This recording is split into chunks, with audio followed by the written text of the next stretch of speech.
Hello guys, मैं चरण सिंह यादव नवजीवन academy के यूट्यूब चैनल पर आप सभी का स्वागत करता हूं। आज हम बात करेंगे इंडियन कॉन्स्टिट्यूशन के बारे में, भारत के संविधान के बारे में पढ़ेंगे। लेकिन उससे पहले अगर आप हमारे चैनल पर नए हैं तो चैनल को सब्सक्राइब कर ले और बेल आइकन को प्रेस कर ले। तो आपके लिए गुड न्यूज है, अपने नवजीवन एकेडमी के 2 महीने के अंदर 300 सब्सक्राइबर पूरे हो चुके हैं और हमने आपको वादा किया था कि हर 100 सब्सक्राइबर जैसे बढ़ते हैं उसके बाद आपको नई क्लास प्रोवाइड की जाएगी। तो हमने ऑलरेडी हरियाणा जी की और इंडिया जी की क्लास स्टार्ट की हुई है और कल से मोस्ट प्रोबेबल कल से शाम को 7 बजे आपकी क्लास लाइव होगी नवजीवन एकेडमी के फेसबुक पेज पर। जी हाँ, जिसने लाइक नहीं किया नवजीवन एकेडमी के फेसबुक पेज पर होगी लाइव क्लास शाम को 7 बजे और डेली करंट अफेयर्स क्लास चलेगी, रेगुलर चलती रहेगी। ठीक है, तो आज बात करते हैं संविधान के भाग। तो संविधान किसको कहते हैं? अपना संविधान कब बनकर तैयार हुआ था? 26 नवंबर 1949 को। 26 नवंबर 1949 को भारत का संविधान बनकर तैयार हो गया था और उसके 2 महीने बाद 26 जनवरी 1950 को भारत का संविधान लागू किया गया था। तो संविधान को मान लो एक किताब समझ लो, जैसे आपकी किताब होती है उसके अंदर चैप्टर होते हैं, चैप्टर को पेज के अंदर डिवाइड कर देते हैं, वैसे संविधान है उसके अंदर भाग है और भागों को अलग अलग अनुच्छेद के अंदर डिवाइड किया गया है। तो संविधान में कितने भाग है टोटल? 22। तो भारत के संविधान में 22 भाग और उनको डिवाइड किया गया 395 अनुच्छेद के अंदर में 395 है। ठीक है, उसके बाद 12 अनुसूची है। अनुसूची संख्या पहले कितनी थी? 8 और बढ़कर कितनी हो गई है? 12। तो बात करते हैं पहले भारत संविधान भाग 1 से। हम इंपोर्टेंट भाग है उसके बारे में बात करेंगे, से एग्जाम में क्वेश्चन आने की संभावना पूरी है। तो भाग 1 में बात करते हैं किसके बारे में बताया गया है? केंद्र। केंद्र जिसको क्या बोलते हैं? Central government. तो केंद्र व इसके राज्य के बारे में किसके बारे में बताया गया? भाग 1 से लेकर 4 तक। देखो दोस्तों, पहले क्वेश्चन आता था कि भारत के संविधान के भाग 1 में किसका जिक्र किया, तो केंद्र और इसके राज्य काम चल रहा था। लेकिन अब एग्जाम का लेवल बढ़ रहा है, नो डाउट एग्जाम का लेवल बढ़ रहा है। अभी से सीजीएल का हुआ था, सीएचएसएल के भी चल रहे थे, तो एग्जाम आने की संभावना ज्यादा हो जाती है। तो आपको डीप नॉलेज होनी चाहिए भारत के संविधान में भाग 1 से 4 तक, आर्टिकल 1 से 4 तक, अनुच्छेद 1 से 4 तक इसका जिक्र है केंद्र और उसके राज्य का। भाग 2 में किसके बारे में बताया गया? नागरिकता और अनुच्छेद 5 से 11 तक। भाग 3 में मौलिक अधिकार और अनुच्छेद 12 से 35 तक। तो मौलिक अधिकारों की संख्या कितनी थी पहले? 7, जो घटकर कितनी हो गई है? 6। हटा कौन से दिया गया? संपत्ति का अधिकार। अगर माता पिता नहीं चाहते कि मेरा बेटा इसके लायक नहीं है, मेरी संपत्ति के लायक नहीं है, तो माता पिता अगर चाहते कि मेरे बेटे के अलावा किसी और को संपत्ति दी जाए तो कानूनी अधिकार बना दिया गया। पहले मौलिक अधिकारों के अंतर्गत आता था संपत्ति का अधिकार, उसको 300 ए में रख दिया गया है संपत्ति के अधिकार को कानूनी अधिकार बनाकर।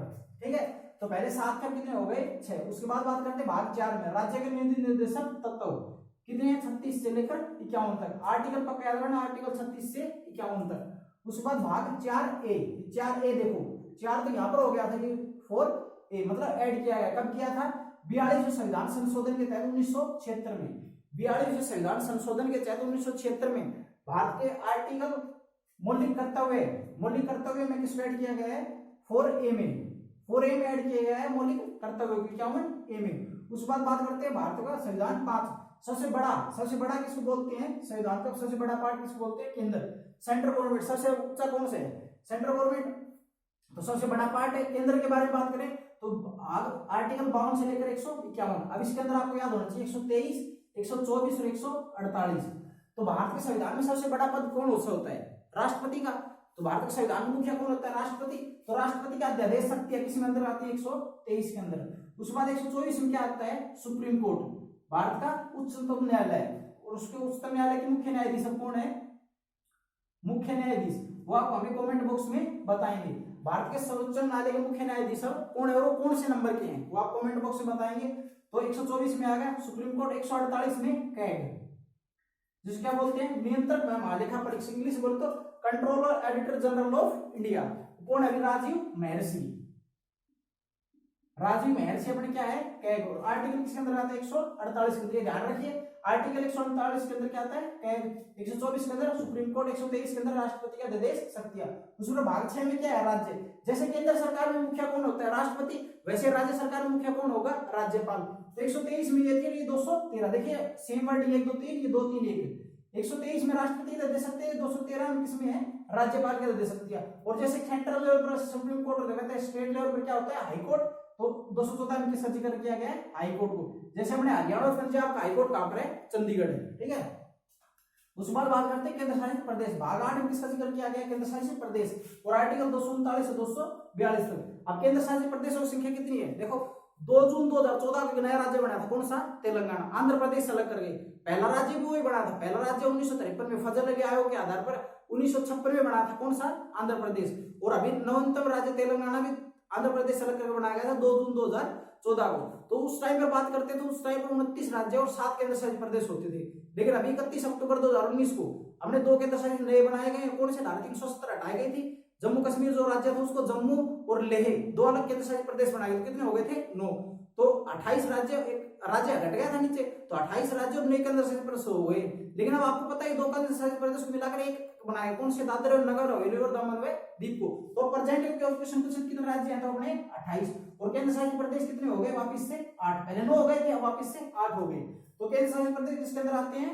8 के अंदर। उसके बाद भाग 9 में किसका जिक्र किया है? पंचायत। और आर्टिकल 243 ए से 243 ओ, ये 0 नहीं, 243 ए से 243 ओ तक। उसके बाद बात करते हैं 9 ए में, ये भी ऐड किया गया था 35 विधानसभा क्षेत्र उन नगर पालिका, किसमें? 243 पी से 243 जेड जी तक। उसके बाद भाग 10 में क्या है? एससी व एक्सटी रीजन, मतलब अनुसूचित जाति व अनुसूचित जनजाति क्षेत्र के बारे में बताया गया है भाग 10 में, अनुच्छेद 244 से 244 ए तक। उसके बाद 11 में केंद्र व राज्यों के बीच शक्तियों को बंटवारा है, मतलब कौन से ऐसे कानून जिस पर केंद्र सरकार कानून बनाएगी, कौन से ऐसे कानून जिस पर राज्य सरकार कानून बनाएगी। जैसे वो पता है कि 3 सूची होते हैं, संघ सूची, राज्य सूची और संवर्ती सूची। संघ सूची में कौन कानून बनता है? केंद्र सरकार। राज्य सूची में राज्य सरकार, और संवर्ती सूची में केंद्र और राज्य सरकार दोनों मिलकर कानून बनाती है। तो उनका जिक्र किसमें किया है? भाग 11। उसके बाद भाग 12 में क्या बताया गया? वित्त। वित्त में जिसको बोलते हैं फाइनेंस, जिसमें मनी आती है। तो भाग 12 में किसका जिक्र किया गया? वित्त। वित्त का 264 से लेकर 300 ए तक। और उसके बाद भाग 14 में क्या हो गया है? संघ व राज्यों के अधीन सेवाएं, जैसे किसको बोलते हैं? 3 सेवाएं होती है, आईएएस, आईपी और आईएफएस। ये आईएफएस इसको कई लोग अधीन मतलब सेवा में नहीं मानते, लेकिन ये किस इंडियन फॉरेस्ट सर्विस भी संघ व राज्यों के अधीन सेवाओं में आती है। उसके बाद बात करते हैं चुनाव। चुनाव का आयोग किसमें? 324 से लेकर 339 तक। तो संविधान के भाग 15 में किसका जिक्र किया गया है? चुनाव का। उसके बाद बात करते हैं भाग 17 में किस बारे में? राज्य भाषा। राज्य भाषा में कौन सी है? हिंदी, राष्ट्रभाषा। तो भाग 17 में किसका जिक्र किया है? राष्ट्रभाषा, अनुच्छेद 343 में। ठीक है, 343 में पूछे क्या। उसके बाद बात करते हैं भाग 18 में किसका जिक्र किया गया है? आपातकाल। आपातकाल कितने प्रकार का होता है? 3 प्रकार का होता है, एक राष्ट्रपति शासन, एक राष्ट्रीय आपातकाल और एक वित्तीय आपातकाल। तो जो वित्तीय आपातकाल वो ध्यान रखना कहां से लिया गया है? अमेरिका से। और राष्ट्रपति शासन और राष्ट्रीय आपातकाल कहां से लिया गया है? जर्मनी से। ठीक है, तो भाग 18 में किसका जिक्र किया गया है? आपातकाल 352 से 360 तक। और भाग 20 में संविधान संशोधन की प्रक्रिया। जैसे संविधान में संशोधन करना पड़ा था, जैसे आर्टिकल 4A में जोड़ा गया था मौलिक कर्तव्य 51, तो यहाँ पे 51A में मतलब कहा गया संविधान संशोधन किया गया था। तो उसका जिक्र किसमें किया गया? भाग 20 में, 300 आर्टिकल 368 के अनुसार। तो ये भारत के इंपोर्टेंट पार्ट थे, इसके बारे में आगे पढ़ेंगे। अनुसूचियों के बारे में पढ़ेंगे। ये भारत के संविधान में, अपने संविधान में कौन कौन से ऐसे स्रोत है जो दूसरे देशों से सीधे लिए गए हैं, उनके बारे में बात करेंगे। लेकिन करंट अफेयर्स क्लास का आपको हमने बता दिया गया है कि करंट अफेयर्स क्लास नवजीवन एकेडमी के फेसबुक पेज पर डेली शाम को 7 बजे लाइव होगी। तो वीडियो अच्छी लगे तो वीडियो को लाइक करें, अपने दोस्तों के साथ शेयर करें। ठीक है, तब तक के लिए बाय बाय।